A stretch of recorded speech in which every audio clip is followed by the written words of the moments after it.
I'm back. Sorry I missed you yesterday. Don't mind the dishwasher running in the background.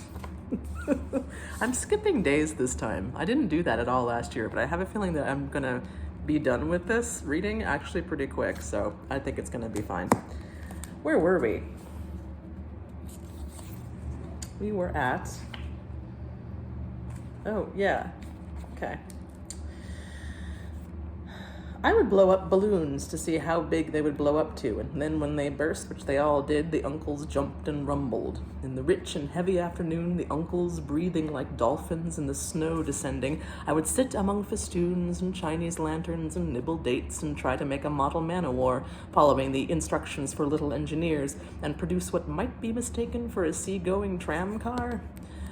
Or I would go out, my bright new boots squeaking into the wide world on the seaward hill to call on Jim and Dan and Jack, and to pad through the still streets, leaving huge, deep footprints on the hidden pavements. I bet people will think there's been hippos. What would you do if you saw a hippo coming down our street? I'd go like this, bang! I'd throw him over the railings and roll him down the hill, and then I'd tickle him under the ear, and he'd wag his tail. What would you do if you saw two hippos? Iron-flanked and bellowing he-hippos clanked and battered through the scudding snow toward us as we passed Mr. Daniel's house.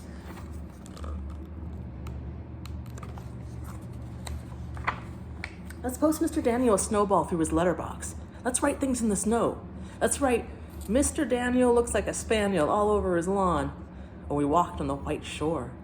Can the fishes see it's snowing?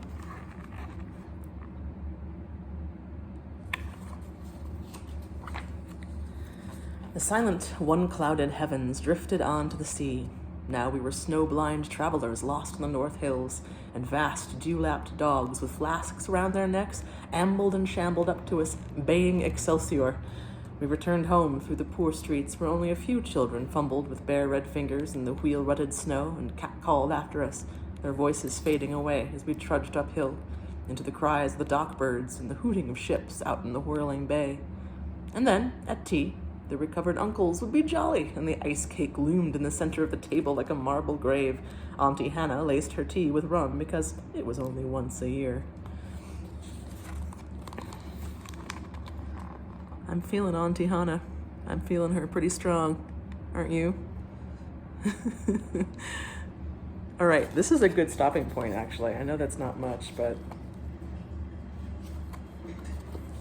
yeah, because they're about to go to like a haunted house, which is an amazing thing to do on Christmas. So I'm gonna stop it after Auntie Hannah put rum in her tea and before the haunted house. So there you go. That's your little taste of the day. I'll see you tomorrow.